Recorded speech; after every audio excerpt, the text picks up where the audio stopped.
지난 4월 제주도 여행길에서 처음 만나 연인으로 발전한 두 사람은 만난 지 한 달여 만에 부부가 됐습니다. 40대의 남편과 20대의 아내, 무려 20살이라는 나이차를 극복할 수 있었던 건 무엇보다 서로에 대한 확신이 가득했기 때문인데요. 그런데 그로부터 3주 뒤 한창 신혼생활을 즐길 무렵 40대 남편은 20대 아내에게 무참히 살해당했습니다. 이 사건에서 경악을 금치 못했던 건 여성이 경찰에 털어놓은 범행 동기였습니다. 결혼의 이유도 그 파국의 이유도 돈 때문이었다는 겁니다. 대체 이들 부부 사이에선 무슨 일이 있었던 걸까요? 자, 이번 사건은 저는 좀 충격적이었어요. 일단 이 사건의 시작 단계부터 좀 정리를 하고 가죠. 네, 지난 6월 9일 오후 12시 50분경인데요. 21살의 여성이 서울 강남경찰서에 찾아와서 자수를 한 겁니다. 이 당일 새벽 3시쯤에 본인이 강남구 역삼동에 있는 거주지에서 연상인 40대 남성을 살해했다, 이렇게 얘기를 한 건데요. 이 여성은 남편과 함께 술을 마신 뒤에 남편이 잠들자 흉기로 살해했다, 이렇게 밝혔습니다. 그런데 더 놀라운 건 이 두 사람이 지난 4월에 제주도에서 처음 만나서 최근 혼인신고를 한 신혼부부였다는 겁니다. 그러니까 채 2달이 되지 않은 기간 동안 만남부터 혼인신고, 범행까지 이뤄진 것이어서 더 논란이 불러일으켜졌습니다. 예, 저희가 이제 발생 당시에 이거 사건을 전해드린 기억이 나는데 그런데 이제 수사 과정에서 하나하나 밝혀진 내용들을 봤더니 이거 생각했던 것보다 더 그렇죠. 범행 전후 우리가 항상 보는데요. 범행 후의 모습이, 전후의 모습이 좀 특이하거나 놀라운 부분이 있습니다. 이 술에 취해서 자고 있는 남편을 흉기를 휘둘려서 이게 살해한 다음에 계속 반복해서 몇 시간에 걸쳐서 흉기를 계속 휘둘렀던 걸로 보이고요. 더 나아가서 사망이 확인된 이후에도 그 장소에 한참 동안 머물렀던 것 같아요. 그래서 샤워도 하고 옷도 갈아입고 그런 상황도 있었고, 살해 후 8시간 지난 이후에 직접 경찰에 찾아가서 자수 의사를 밝혔습니다. 지금 저 모습은 영장실질심사 받을 때 나왔던 그 모습이긴 한데 반성하냐고 이렇게 질문하니까 진심으로 또 반성한다, 이런 얘기도 했었어요. 유족하고 남편한테 미안하다고 말하면서 호송차에 올라탔는데, 하여튼 범행 전후에 이 모습들이 충격을 줬습니다. 일단 살해하고 남편이 살해한 그 현장에서 머무르면서 샤워를 하고 옷을 갈아입었다. 하하. 자, 그런데 말이죠. 이 사건 발생 전날 저녁에 두 사람이 아주 큰 다툼을 벌였다고 합니다. 그 이유가 무엇일지 이번 사건 체크포인트 짚어보죠. 왜 예물 안 줘? 결국 저게 트리거가 됐던 건가요, 소장님?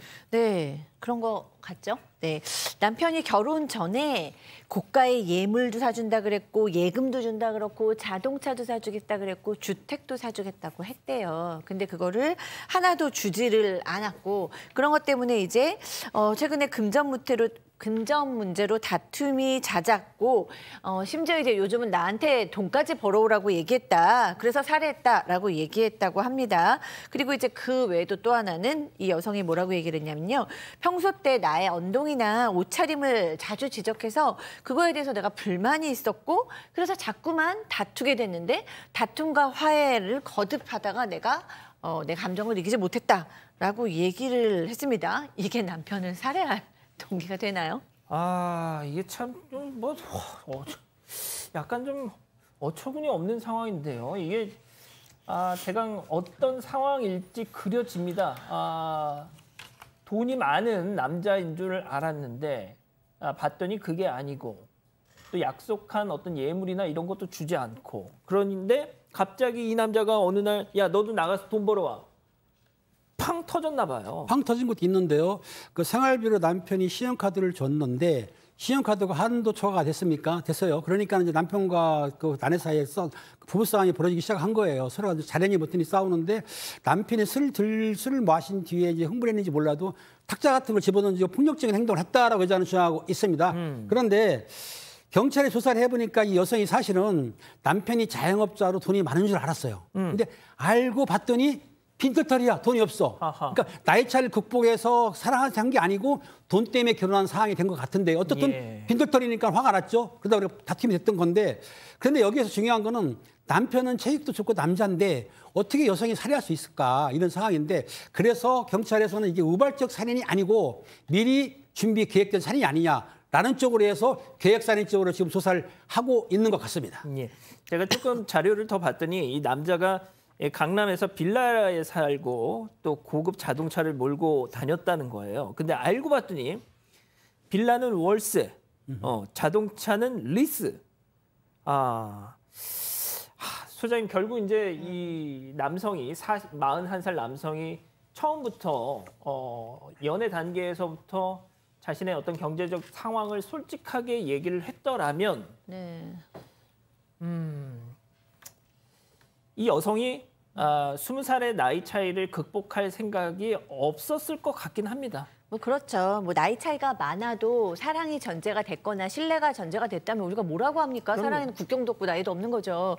근데 그게 아니라 지금 이 상황을 보면 어쨌든 고인이 되셨기 때문에 뭐 얘기하기가 쉽지는 않지만 어쨌든 그 정확하게 본인의 재정적 상황을 솔직하게 오픈하지 않은 것 같죠. 지금 상황은. 그리고 이 여성은 그거를 더 확대 해석해서 굉장히 부자인 줄 알았다가 부자가 아니니까 이 여성이 지금 그렇게 얘기를 했어요. 왜 죽였냐 그랬더니 남편이 준 카드가 한도가 초과됐는데 그게 해결이 되지 않았다. 나한테 돈을 벌어오라고 했다. 그다음에 기대한 만큼 돈도 많지 않았다라고 얘기를 하면 결국엔 돈 때문에 결혼을 했다가 돈이 많지 않고 돈 때문에 스트레스 받으니까 죽였다라고 얘기를 하는데 뭐 순간적으로 욱해서 이런 사건이 일어났다고 또 그렇게 얘기해 주기에는 그 다음 행동도 너무 이상하잖아요. 여러 번 그런 흉기를 사용한다던가 예. 남편이 죽은 그 모습을 보고 놀라지도 않고 샤워를 하고 옷도 갈아입지 않고 저는 이 여자가 기본적으로 좀 사이코패스 기질이 있지 않을까. PCLR 검사를 일단은 프로파일러들이 좀 해볼 필요가 있다라는 생각이 좀 듭니다. 그렇죠. 뭐 그렇게 했다고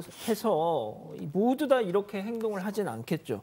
자, 이 기자 그래서 재판부의 판단은 어떻게 나왔습니까? 네, 이 서울중앙지법은요. 살인 혐의로 구속 기소된 이 여성에게 징역 17년을 선고를 했습니다. 그리고 5년간 보호관찰을 명령을 했습니다. 이 재판부는 피고인은 피해자의 사망 여부를 확인해가며 피해자가 사망에 이를 때까지 거듭 같은 행위를 반복했다. 그리고 살인 범행의 방법이 상당히 잔혹하다라고 지적을 했는데요. 이 피고인은 피해자 사망을 확인한 뒤로도 한동안 범행 장소에 머무르며 샤워하고 옷을 갈아입는 등 범행 후의 정황도 나쁘다 이렇게 말했습니다. 다만 여성이 자수한 점도 언급을 했습니다. 그러면서 이 사건 각 범행과 그에 따른 책임을 모두 인정하고 있다. 이렇게 양형 사유를 설명했습니다. 예. 아까 이제 소장님이 사이코패스 얘기를 하셨는데 팀장님 재판 과정에서 드러난 또 하나의 추가적인 어떤 팩트 하나를 보니까 진짜 그럴 수 있겠다라는 생각이 들더라고요. 그렇습니다. 5월 30일경에 서울의 이제 공원 화장실에서 19세 먹은 여성이 전화하는데 나이 어리다고 시비를 건 거예요. 그리고 여성이 피하니까 폭행을 했습니다. 그리고 도망가는 그 피해자를 따라가가지고 혹시 전기 충격기 아시죠? 예. 사람 누르면 기절합니다. 그걸 가지고 협박을 했던 거예요. 그래서 폭행죄하고 특수협박죄가 됐는데 이 내용은 피해자가 처벌 원치 않았기 때문에 반의사 부벌죄에서 폭행죄는 공소 기각이 됐고 또 하나 건이 있는 건 뭐냐면 동생도 또 폭행을 했다는 거예요. 폭행했는데 이것도 이제 처벌 원치 않았기 때문에 처벌 안 받는 이런 건을 봐서는 이 여성분이 좀 정신적으로 문제가 있거나 아니면은 이 성격이 좀 포악하거나 대인관계가 없는 걸로 좀 보여집니다. 자, 박 변호사님, 네. 지금 우리 가족 여러분들도 그렇고 지금 21살에 17년 형을 받았습니다.